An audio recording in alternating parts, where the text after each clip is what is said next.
하나님 말씀은 마가복음 10장 17절로 22절.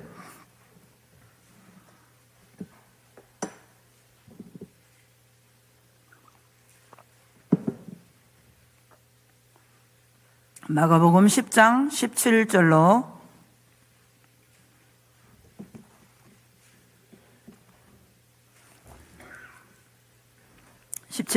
22절까지입니다. 교독하시겠습니다. 예수께서 길에 나가실새 한 사람이 달려가서 꿇어 앉아 묻자오되 선한 선생님이여 내가 무엇을 하여야 영생을 얻으리이까?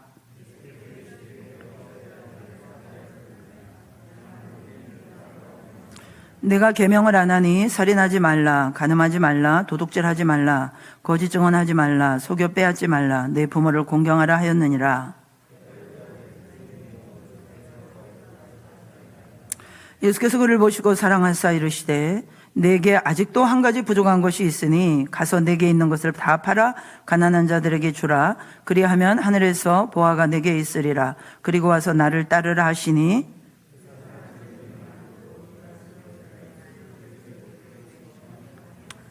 아멘.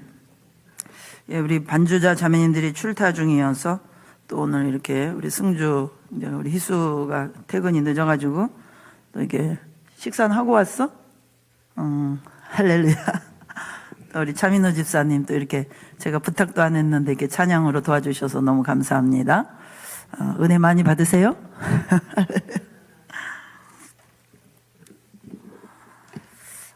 제가 전했던 말씀인데 하나님께서 또 이렇게 감동을 주셔서 또 순종하는 마음으로 또 오늘 이 말씀을 또 여러분과 함께 나누고자 합니다. 여러분, 신앙은 갈망이 있어야 합니다. 갈망. 이 갈망이 90%를 차지한다고 저는 생각합니다. 거의 전부에 해당된다고 생각해요. 우리가 예수님을 갈망하지 않고 사랑하지 않으면 성경을 아무리 많이 배우고 많은 지식을 가져도 의미가 없습니다. 저도 생각을 해보면은 여기까지 제가 올 수 있었던 것은 갈망이었어요. 갈망. 우리 한번 해보십시다. 갈망. 갈망합시다. 갈망이 진짜 생기면요, 제가 그동안 중요하게 생각하고 애지중지했던 것들이 한 번에 뒤집어져요. 가치관이 바뀌는 것은 말할 것도 없고 옛날에 좋아했던 것, 끊어지는 것 아무 문제가 안 됩니다. 저는 갈망이 있었어요. 그래서 10대, 20대, 30대 주님께 저의 젊음을 바치게 되었습니다. 갈망의 힘이 정말 크다고 믿습니다. 그런데 정말 내 안에 갈망이 생기면 뭐가 달라지느냐? 한마디로 말하면요, 주님을 따르게 됩니다. 옆에 분들과 한번 해보세요. 주님을 따르게 됩니다. 주님을 따르게 됩니다. 주님을 따르게 돼요.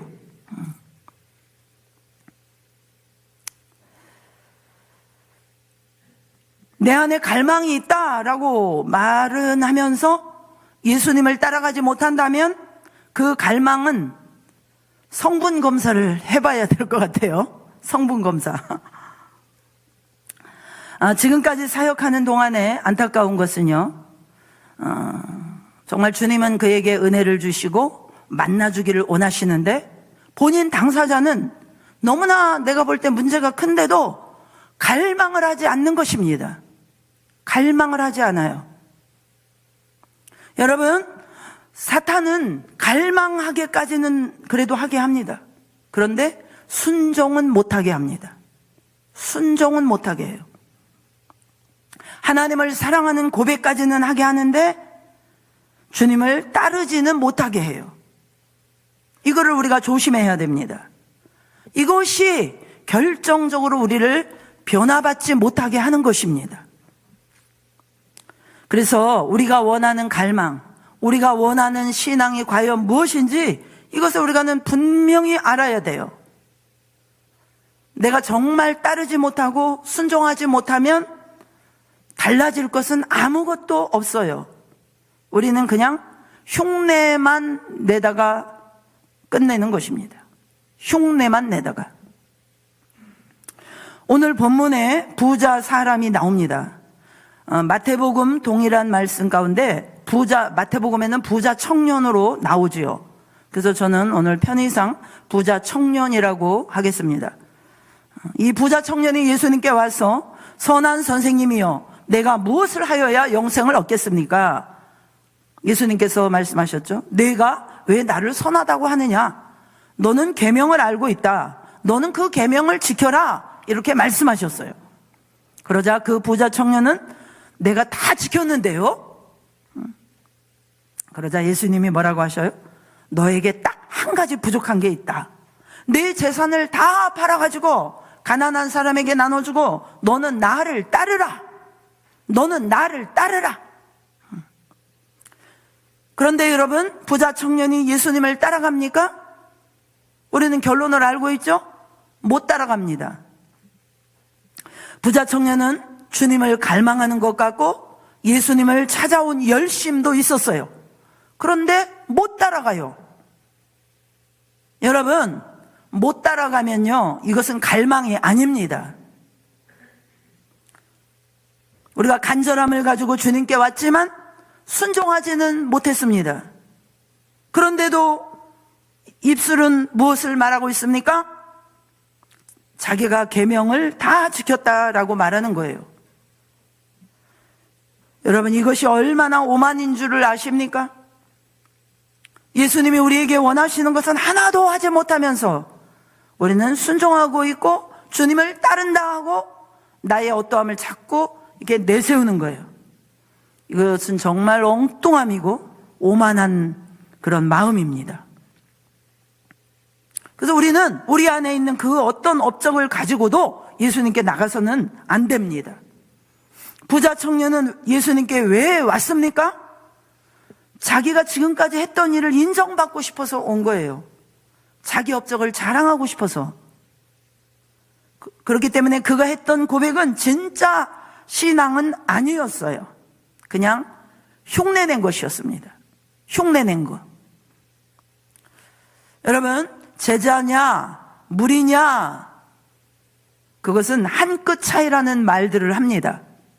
내가 예수님을 따라가느냐 못 따라가느냐, 예수님을 순종하느냐 못하느냐의 차이라는 것이에요. 정말 안타까운 얘기지만은 우리 중에는 제자가 있을 수도 있고 무리가 있을 수도 있어요. 무리, 제자일 수도 있고 그냥 팬일 수도 있어요. 우리는 어떤 사람인가 또 오늘 이 시간을 통하여서 돌아보기를 원합니다. 그래서 주님이 원하시는 것을 우리가 하지 못하면서 나는 남과 다르다라고 하는 어떤 우월감이나 내가 교회에서 받은 어떤 직분이나 영적인 경험 이런 것을 가지고 우리는 하나님 앞에 나가거나 사람들한테 어필할 수 있어요. 이것은 아니라는 것입니다. 사람들은 외형적인 것만 자꾸 어필하려고 해요. 그것에 다 속아요. 여러분 잘 아시다시피 한국은 이 외형적인 것을 추구하는 아주 심각한 허세병이 들어있어요. 오래전부터 저는 그런 이야기를 들었습니다. 집은 반지하를 살아도 차는 벤츠를 끌고 다닙니다. 외제차가 얼마나 많은지 몰라요. 청년들 돈 조금 벌면은 명품 사는데 혈안이 되어 있죠. 이런 맥락에서 우리 믿는 성도들도 영적인 허세가 있지 않나, 이런 것을 돌아봐야 합니다. 우리 입으로는 얼마나 주님 십자가 주여 달고 삽니까? 저한테 하는 얘기 같아요. 그런데 과연 실제 속마음도 그러냐는 것이에요. 그렇지 않다면 우리도 영적 허세의 질병에 걸려 있는 것입니다. 겉과 실제가 얼마나 다른지를 우리가 빨리 파악하고 분명하게 파악을 해야만이 우리는 주님을 만날 수가 있어요.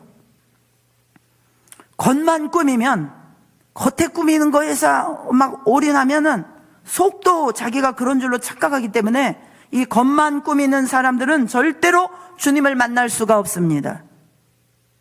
여러분, 원숭이가 한국말을 잘 따라한다고 한국 사람 취급을 합니까? 아니지요? 우스운 이야기가 있어요. 진짜 부부냐 가짜 부부냐 기도 안 해도요 금방 알 수 있어요. 제가 목사님과 산책을 할 때 그런 이야기를 목사님 자주 하세요. 저분들은 진짜일까 가짜일까. 아내를 아주 사랑스러운 눈으로 바라보면서 다정하게 손을 붙잡고 가는 60, 70대 부부들 보셨나요? 그렇다면 가짜 부부인 것을 금방 알 수 있어요. 참으로 슬픈 현실이죠. 어떤 남자가 있습니다. 공식적인 자리에 아내와 늘 함께합니다. 그런데 이 남자가 어떤 여자를 만났는데 뇌리에 잊어지질 않아요. 그래서 연락을 하고 있습니다. 그 남자의 마음은 온통 어떻게 하면 사람들 모르게, 아내 모르게 그녀와 휴가를 갈 수 있을까? 그 남자의 마음은 아내를 원하고 아내를 생각하는 게 아니라 오직 그 여자뿐이에요. 갑돌이 마음은 오직 누구뿐이에요? 갑순이 뿐이에요. 그래서 그의 생각과 상상은 항상 내연녀 그녀와 함께하고 있습니다. 갈 때까지 가는 것은 시간 문제예요. 이미 외도는 시작된 거 아닙니까? 행동으로 저지르지 않아도 이미 외도는 시작된 것입니다. 그런데도 사람들 보는 데서 그 남자가 아내와 함께 다닌다고 해가지고 정상적인 부부라고 할 수 있겠느냐는 말입니다. 여러분, 교회에 이렇게 와서 있을 때는 예수님하고 여러분들이 엄청 친한 것 같아요. 그런데 여러분이 안방에서 또 삶의 자리에서 누구와 가깝게 지내고 계십니까? 혹시 TV님과 가깝게 지내고 계시진 않으신지 모르겠어요. 지금 이 시간에도요, 예배는 드리고 있는데 내 머릿속에는 딴 생각 하실 수 있어요. 여러분, 무엇을 지금 생각하고 계십니까? 내가 말씀에 집중해서 오늘 말씀에 은혜 받아야 되겠다, 오직 요 생각을 하십니까? 아니면 다른 어떤 일들을 생각하고 계십니까? 여러분, 사람은요 본질적으로 빈 마음이 허용이 안 돼요. 사람은 빈 마음이 없어요. 종교가 없는 사람들도요 각자 마음속에 뭔가 이렇게 믿고 사는 신이 있어요. 교회 안에 있어도요 예수님이 안 들어오고 말씀이 안 들어오잖아요. 여러분은 지금 다른 신을 섬기고 있는 것이에요. 여러분들은 누구랑 친하십니까? 저와 친하시기를 주님의 이름으로 축복합니다. 목사님이랑 친하시기를 축복합니다. 부장님과 친하려고 하시는 분 계십니까? 그래서 사람은요 근본이 바뀌지 않고 그냥 종교적인 어떤 말이나 종교적인 어떤 제스처를 한다고 그래가지고 그 사람이 그 겉이 바뀌었다고 그래가지고 안 나오던 사람이 교회 나와서 예배 드렸다고 그래가지고 그 실상이 바뀐 것은 아닙니다. 이거를 분명히 아셔야 돼요. 우리는 지금 예수님을 믿는다고 하지만 정확하게 모조품 같은 신앙생활을 할 수도 있습니다. 모조품. 그 이유는 애초에 한 번도 철저히 회개해 본 경험도 없고 주님 만난 적도 없고 내면의 변화도 경험한 적이 없습니다. 이 부자 청년처럼 그저 인정받고 싶어서 예배드리고 인정받고 싶어서 봉사드릴 수가 있어요. 봉사할 수가 있어요. 그런데 알곡과 가라지를 겉으로는 잘 구분할 수 없는 것처럼 겉으로만 보면 잘 모릅니다. 이런 사람들은 결정적으로 자기가 원하는 것이 생기지 않으면 신앙을 버리고 갑니다. 이런 일들이 왜 없겠습니까? 그래서 여러분, 우리 신앙이 진짜인지 가짜인지는요 예배 현장에서 나타나지 않아요. 고린도전서 3장 13절에 사도 바울이 말했어요. 야, 너희들의 신앙의 공적이 불이 임해 보면 안다. 지난주에 제가 무슨 말씀 드렸죠? 불침례 기억하십니까? 물침례 다음에 뭐 받아야 돼요? 불침례 받아야 돼요. 불이 임해야 돼요. 불이 임해보면 알아요. 불을 지르는 사람이 우리한테 막 불을 질러대야 돼요. 그러면 이제 우리의 신앙의 공적이 나타나는 거예요. 진짜이면 불이 닿을 때 정금 같아질 것이고, 그 불로 인해서 내 더러운 쓰레기 같은 죄가 확 태워지고, 정금 같은 믿음이 내 안에 새겨지고, 가짜면은, 내 믿음이 가지고 있던 믿음이 가짜면 어떻게 돼요? 건초더미 불 붙은 것 같아서 그냥 삽시간에 다 사라질 것이에요. 그러므로 진짜 신앙은 뭐 상처받았느니, 뭐 재정적으로 내가 어려워서 못하니 하니, 기도응답을 받았느니 못 받았느니, 이런 것 때문에 신앙을 버리지 않습니다. 제가 가만 보면요, 상처를 많이 말하는 사람일수록 이기적이에요. 상처받았다는 말은 자기밖에 모른다는 그런 표현인 것입니다. 나 상처받았어. 제일 많이 하실 분은 예수님이십니다. 왜 침을 뱉습니까? 예수님한테? 왜 예수님을 때립니까? 왜 창으로 찌르는 건데요? 그럼에도 예수님께서 상처받았다고 말씀하셨습니까? 우리들은요, 너무나 이기적이에요. 그 이기적인 나를 반드시 발견해야 됩니다. 상처를 입에 달고 살아요. 그러니 작은 어려움이 오면은 그 신앙을 유지 못하는 것입니다. 그래서 여러분, 같아 보여도 그것이 다 같은 게 아닙니다. 제가 언젠가 이게 태풍이 왔을 때 저 길을 이렇게 가다 보니까 그 광골 앞에 나무가 뿌리째 뽑혀가지고 쓰러져 있더라고요. 그런데 그 옆에 있는 나무는 굵기가 비슷한데도 불구하고 멀쩡합니다. 여러분들은 신앙의 뿌리가 얼마나 깊숙이 박혀 있으십니까? 이 땅에서는 어느 정도 버틸 수 있어요. 목사님이나 또 어떤 집사님이 버팀목이 되어주실 수도 있겠죠. 이 땅에서는 그럭저럭 이 모양 저 모양으로 잘 버틸 수 있겠지만 피할 수 없는 곳이 있습니다. 하나님의 심판대입니다. 신앙은 의조 집회 같다고 봅니다. 이 의조 집회는 식당이나 미용실이나 옷가게 이런 데 가서는 다 속일 수 있습니다.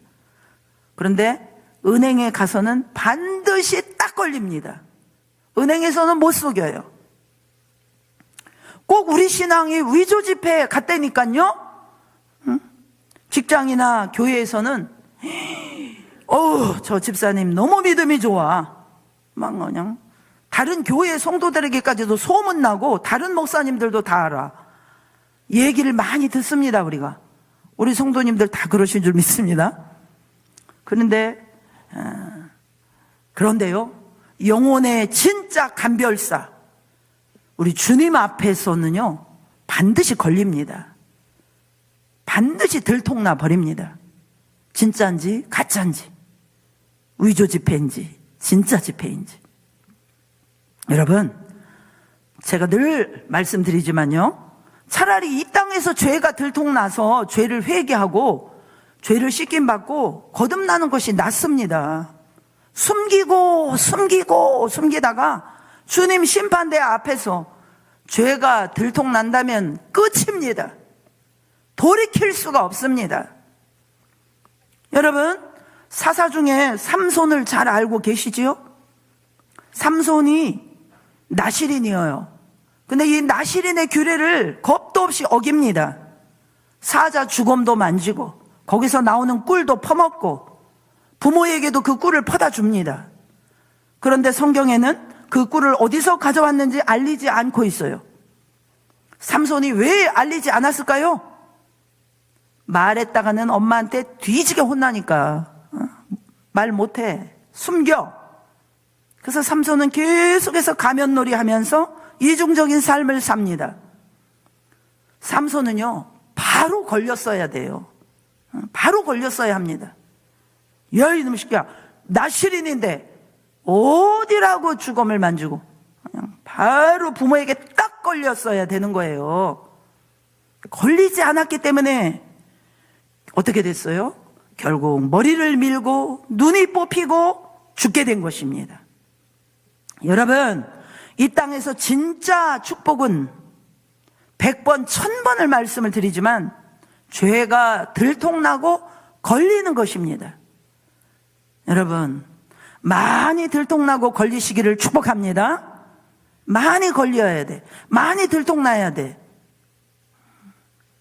예배 때 걸리시기를 축복합니다. 아내에게, 남편에게 걸리시기를 축복합니다. 서로 들통나게 해주세요. 부지런히 찔러주세요. 자존심 상할 게 아니라 내 배우자에게서 죄가 걸리고, 자녀에게서 죄가 걸리고, 교회 와서 죄에 걸리고, 그래야 우리는 살 수 있어요. 살 수 있어요. 이게 복이에요. 다른 복을 구하지 마십시오. 제발. 제발.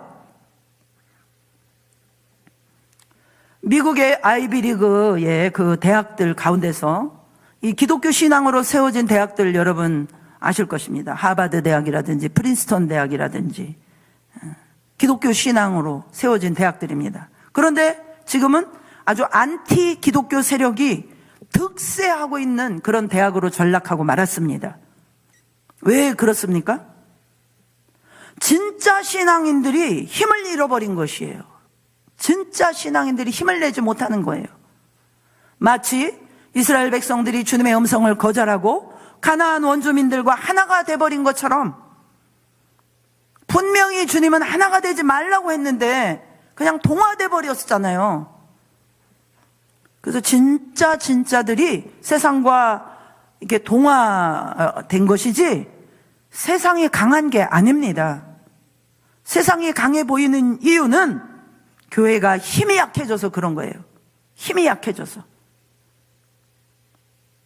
우리는 코로나를 겪으면서 교회가 얼마나 힘이 약해졌는지 분통이 터지고 우리가 가슴앓이 많이 했지 않습니까? 성도들이 힘을 잃어가니까 별별 거지 같은 것들이 다 치고 들어와가지고 교회 알기를 우습게 하는 것이에요. 하나님의 교회의 예배를 방해합니까? 겁도 없이? 여러분, 예배를 통하여 우리가 힘을 다시 찾아야 될 줄로 믿습니다. 다시 기도에 힘이 생겨야 될 줄로 믿습니다. 우리가 요즘에 청소년, 청년 사역 너무나 힘들다고 교회마다 난립니다. 청년부 예배 사라진 지 오래고 청소년부 사라진 지 오래된 교회들이 너무나 많습니다. 부모님들이 진짜 신앙이 무엇인지를 가르쳐 줄 때가 되었어요. 그러면 절대 우리 자녀들이 탈선하지 않아요. 자녀들은 부모님들의 뒷모습을 본다는 말이 있습니다. 자녀들은 부모님들이 신앙을 흉내만 내고 있는지 가짜로 하고 있는지 이거 다 압니다. 다 알더라고요. 저는 우리 자녀들을 통해서 저의 현주소를 너무나 알게 해주시더라고요. 웃지 못할 일화가 있더라고요. 어느 목사님이 새로 나오신 집사님 댁에 신방을 가셨어요. 어떻게 지내십니까?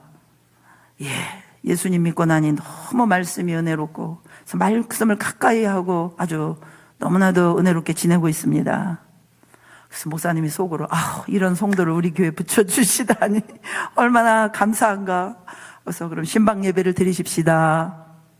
그러니까 이제 그 조그만한 이제 아들 하나인데, 야, 엄마가 늘 보던 책 좀 가져와라. 그랬더니 그 아들이 어떤 책 갖다 줬게요? 잡지책을 갖다 딱 내놓은 거야. 참, 이게 웃지 못할 우리의 현실 아닙니까? 아이들 눈, 아무리 어린 아이라도요, 못 속입니다. 여러분, 우리의 신앙은요, 보이는 것에 있지 않아요. 보이지 않는 뿌리에 있습니다. 뿌리. 신앙의 뿌리는 마음 중심이에요. 마음에 주님이 주신 사랑이 없는데 입술로만 사랑을 말해서는 안 됩니다. 조심해야 됩니다. 절제해야 됩니다. 내 마음에는 그 영혼을 향해서 한 번도 기도도 해본 적도 없고 뭐 해본 적도 없는데 립서비스로만 이런 거 우리가 하나하나 고쳐야 돼요.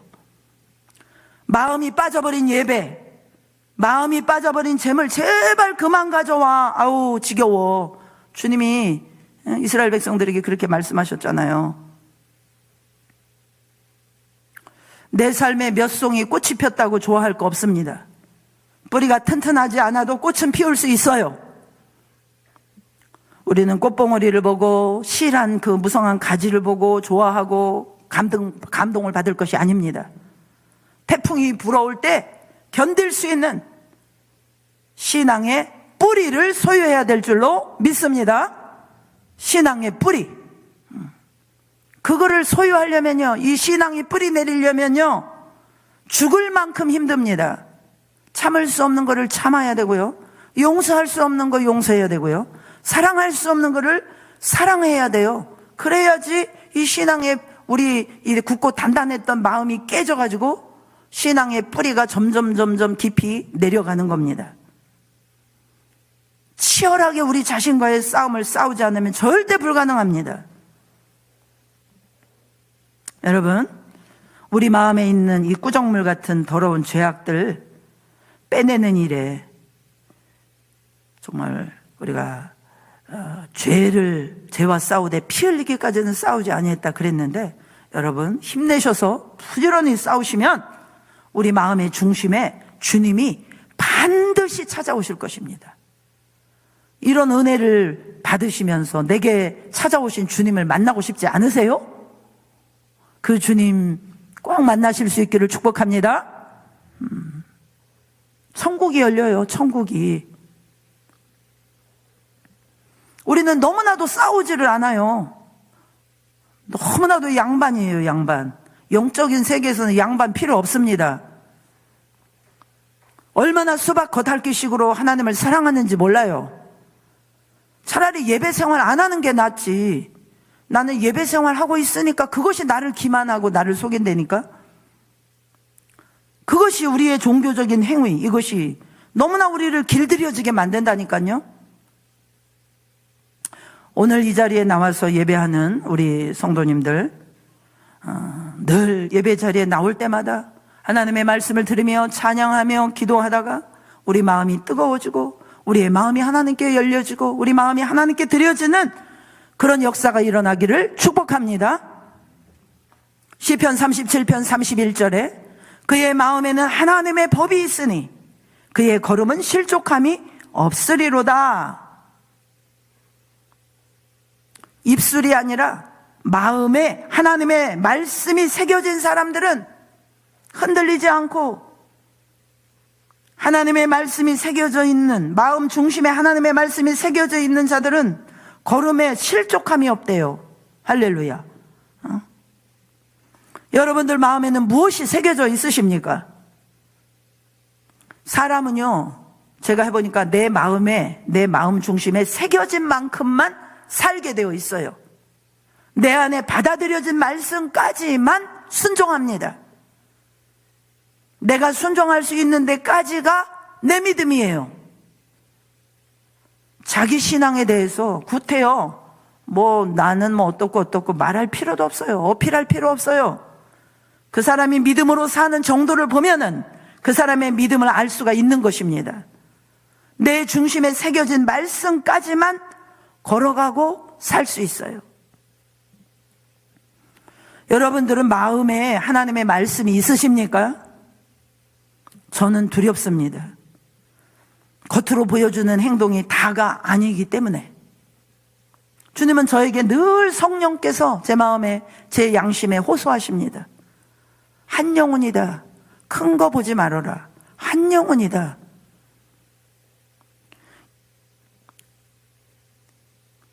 그래서 이 말씀을 순종해 보려고, 늘 저 자신을 굴복시켜 보려고, 길들여 보려고 훈련을 합니다만, 그래서 설교를 하든지 신방을 하든지 상담을 하든지 무엇을 하든지 이 설교가 정말 한 영혼을 위한 집중된 설교인가? 많은 사람 욕심 부릴 것도 없어. 한 사람만 은혜 받으면 돼. 주일날 무거운 설교를 하고 제가 그냥 막 성도님들의 마음을 너무 무겁게 해서 어쩌나 이렇게 마음에 부담이 되더라고. 근데 우리 서창술 집사님이 인사를 하고 나갔는데 다시 왔어. 다시 오셔가지고 인사를 2번 하고 가야 되겠대. 그 의미를 제가 잘 알잖아요. 그래서 주여 감사합니다. 우리 서창석 집사님 한 사람만이라도 은혜 받았으면 됩니다. 그래서 제가 감사했어요. 할렐루야. 이 신방이 정말 저 영혼을 사랑하는 것인가? 많은 사람들을 위해서 설교를 준비하고 이러는데 시간을 많이 쓰게 되는데 한 사람 신방 가기 위해서 시간은 더 많이 써야 돼. 그럼 갈등 생기죠. 신방을 가야 되나 말아야 되나, 내가 이렇게 바쁜데. 가야 되죠. 그래서 정말 양을 사랑하는 마음이 턱없이 부족한 것을 내가 알게 될 때마다 제가 하는 설교와 저의 삶이 너무나 다르면은 어떻게 하나? 신앙의 본질에서 벗어나고 시간이 지나면 나도 얼마든지 편의주의로 이렇게 갈 수 있다는, 변질될 수 있다는 그런 두려움이 제 안에 있는 것이에요. 오늘 본문 21절에 예수님께서 그 부자 청년을 보시고 말씀하셨어요. 사랑하사 이르시되. 예수님은 그 청년을 사랑하셔서 그를 망하게 하려고, 야, 너 그거 내려놔, 그거 버려야 돼, 그를 죽이려고 그 사람이 좋아하는 거 다 뺏는 게 아니라 주님이 사랑하셔서 너 그거 가지고 있으면 큰일 나니까, 너 버려질 수 있으니까, 너 그러다가 지옥 갈 수 있으니까 주님이 사랑하셔서 그것을 가난한 자에게 주고 너는 나를 따르라 말씀하신 것입니다.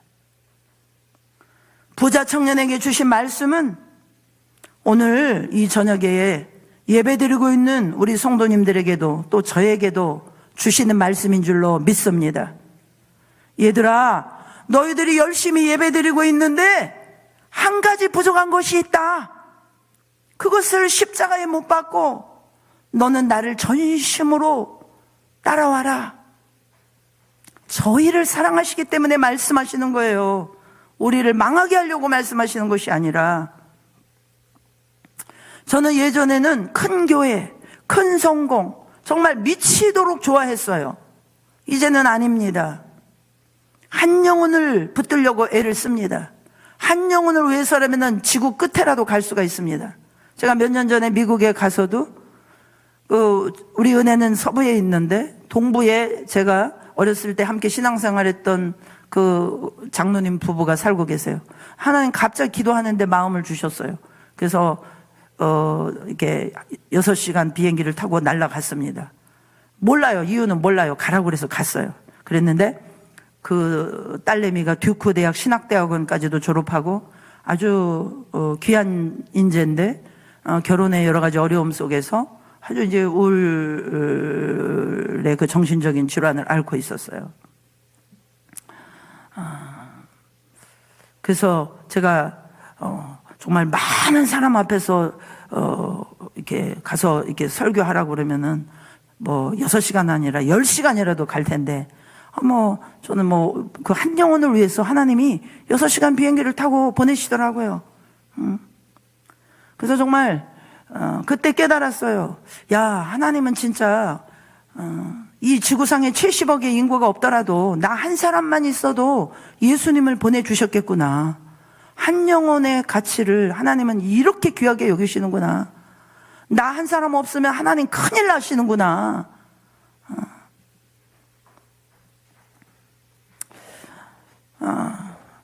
어떻게 제가 이 말씀을 끝까지 붙잡고 갈 수 있을지 잘 모르겠습니다만, 왜냐하면 저는 어쩔 수 없는 죄인이니까요. 여러분, 저를 위해서 기도 많이 해주시기 바랍니다. 우리 성도님들도 같이 이 길을 걸어갔으면 좋겠어요.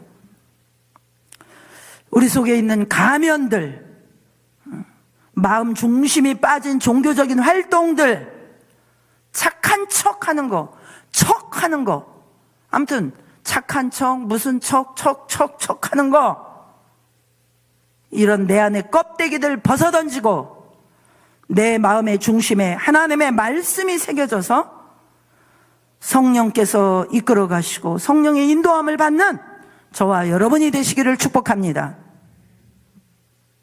여러분, 우리는 왜 자꾸 이중적으로 변할까요? 왜 그렇게 흉내만 늘어나고 변화는 더딜까요?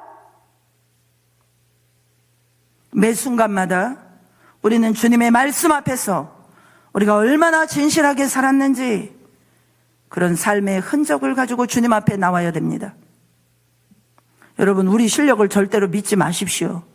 예레미야 선지자의 말이 그것입니다. 우리 자신을 믿지 말래요. 이 구스 여인, 흑인이 자기 피부를 바꿀 수 없는 것처럼 너희들 안에 있는 죄가 곧 너고 너가 곧 죄이기 때문에 뽑아낼 수 없다. 그렇지만 내 중심에 하나님의 말씀을 새기면 죄에서 건져주시는 그런 보혈의 능력, 하나님의 말씀의 능력이 함께 한다는 것입니다. 이것이 예레미야 선지자를 통해서 주신 말씀이에요. 우리 심령에 박히지 않고 그냥 늘 예배 때마다 귓가에만 겉돌던 말씀들이 성령 하나님께서 이제는 우리가 주님께 집중하고 주님을 갈망함으로 우리 마음 깊은 곳에 새겨주시기를 소원합니다. 교회에 와가지고 그저 어떤 외적인 것만 신경 쓰지 마시고 정말 우리의 심령의 변화를 위해서 여러분 매달리시고 구하시고 힘쓰시고 눈물 흘리시고 애쓰시고 우리가 할 수 있는 모든 것을 다 해야 됩니다. 심령의 변화, 이것만이 중요합니다. 우리 예레미야 31장 33절의 말씀 있습니다. 그러나 그날 후에 내가 이스라엘 집과 맺을 언약은 이러하니 곧 내가 나의 법을 그들 속에 두며 그들의 마음에 기록하여 나는 그들의 하나님이 되고 그들은 내 백성이 될 것이라. 여호와의 말씀이니라. 하나님께서 이스라엘 집과 언약을 맺으시면서 그들이 내 백성이 될 것이라는 조건이 무엇이냐면 하나님의 말씀이 그 사람들 마음 중심에, 그 사람들 속에 박히는 사람, 그 마음 속에 하나님의 말씀이 박히는 사람, 그 사람이 하나님의 백성이 된다는 것입니다.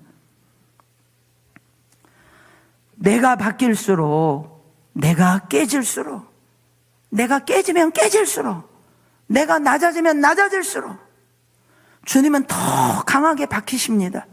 주님은 더 신실하게, 더 능력 있게, 더 진하게, 더 확실하게 박히십니다.